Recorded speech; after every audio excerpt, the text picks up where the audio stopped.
Assalamualaikum warahmatullahi wabarakatuh. Halo teman-teman, perkenalkan nama saya Rindiani. Di sini saya dari Prodi Ilmu Administrasi Negara. Saya membuat video ini guna memenuhi tugas otonomi daerah dan desa. Baik, penjelasan pertama ada struktur organisasi pemerintahan daerah.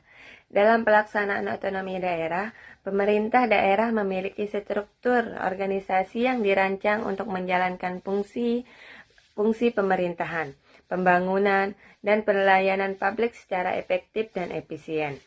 Pemahaman yang komprehensif terhadap struktur ini sangat penting bagi seluruh aparatur negara dan masyarakat dalam mendukung tata kelola pemerintahan yang baik.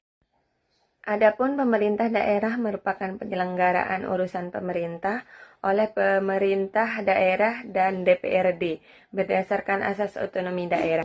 Tujuannya adalah agar daerah dapat mengatur dan mengurus kepentingannya sendiri sesuai kebutuhan masyarakat setempat. Struktur organisasi pemerintah daerah terdiri dari beberapa unsur utama. Yang pertama ada kepala daerah dan wakil kepala daerah. Kepala daerah adalah gubernur untuk tingkat provinsi, bupati untuk tingkat kabupaten, dan wali kota untuk tingkat kota. Dalam menjalankan tugasnya, kepala daerah dibantu oleh wakil kepala daerah. Tugas kepala daerah adalah meliputi memimpin penyelenggaraan pemerintah daerah, menetapkan kebijakan daerah, menyusun dan melaksanakan program pembangunan, mengelola keuangan daerah, meningkatkan pelayanan kepada masyarakat. Yang kedua ada DPRD atau Dewan Perwakilan Rakyat Daerah. DPRD merupakan lembaga perwakilan rakyat di daerah yang memiliki 3 fungsi utama, yaitu fungsi legislasi, yaitu membuat peraturan daerah. Yang kedua ada fungsi anggaran, yaitu membahas dan menyetujui APBD. Yang ketiga ada fungsi pengawasan, yaitu mengawasi jalannya pemerintahan daerah. DPRD juga berperan sebagai wakil masyarakat dan mengawasi kinerja pemerintah daerah. Yang ketiga ada sekretaris daerah.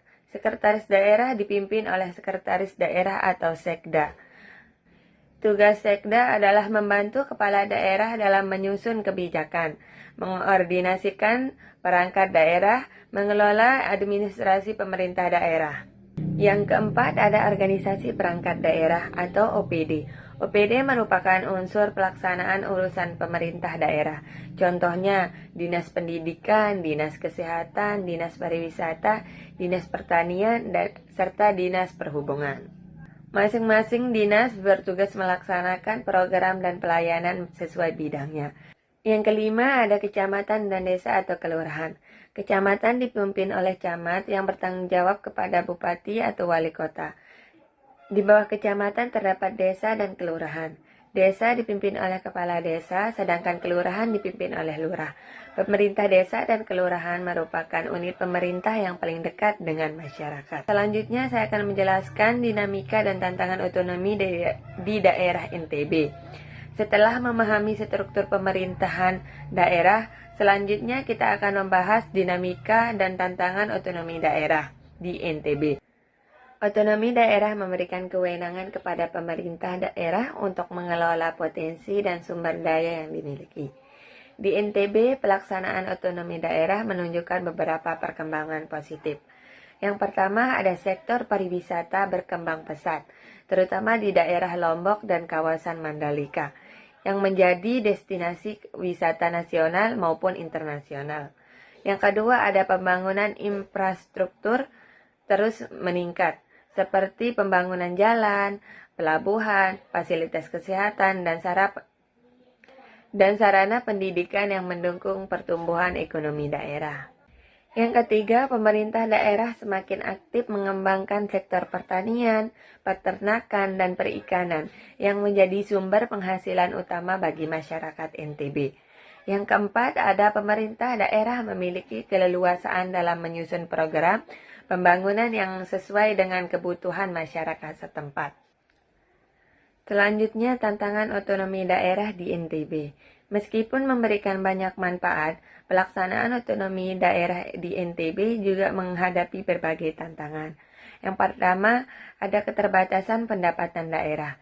Sebagian daerah masih bergantung pada dana transfer dari pemerintah pusat karena pendapatan hasil daerah atau PAD belum optimal. Yang kedua, kualitas sumber daya manusia. Masih diperlukan peningkatan kualitas aparatur pemerintahan agar pelayanan publik menjadi lebih efektif, profesional, dan transparan. Yang ketiga, ketimpangan pembangunan. Pembangunan antara daerah perkotaan dan pedesaan masih belum merata, sehingga perlu perhatian khusus dari pemerintah daerah. Yang keempat, ada pengelolaan potensi wisata dan sumber daya alam. Potensi wisata dan sumber daya alam yang besar harus diurus dan dikelola secara berkelanjutan agar tetap memberikan manfaat bagi generasi mendatang. Yang kelima, ancaman bencana alam. NTB merupakan wilayah yang rawan gempa bumi, banjir, dan kekeringan. Oleh karena itu, pemerintah daerah harus memiliki kebijakan mitigasi bencana yang baik. Jadi, kesimpulan dari struktur organisasi pemerintahan daerah serta dinamika dan tantangan otonomi daerah di NTB yaitu berdasarkan pemaparan tersebut, dapat disimpulkan bahwa struktur organisasi pemerintah daerah terdiri atas kepala daerah, DPRD, sekretariat daerah, organisasi perangkat daerah, kecamatan, serta desa atau kelurahan. Semua unsur tersebut bekerja sama untuk menjalankan pemerintahan dan memberikan pelayanan kepada masyarakat. Serta pelaksanaan otonomi daerah di NTB telah mendorong perkembangan di bidang pariwisata, pembangunan infrastruktur, dan pengelolaan potensi daerah. Namun, masih terdapat tantangan seperti keterbatasan anggaran, kualitas sumber daya manusia, ketimpangan pembangunan, pengelolaan sumber daya alam, serta resiko bencana alam yang perlu diatasi untuk mewujudkan pembangunan daerah yang lebih maju dan sejahtera. Mungkin hanya ini yang dapat saya paparkan dari materi struktur organisasi pemerintahan daerah dan dinamika serta tantangan otonomi daerah di daerah NTB. Wassalamualaikum warahmatullahi wabarakatuh.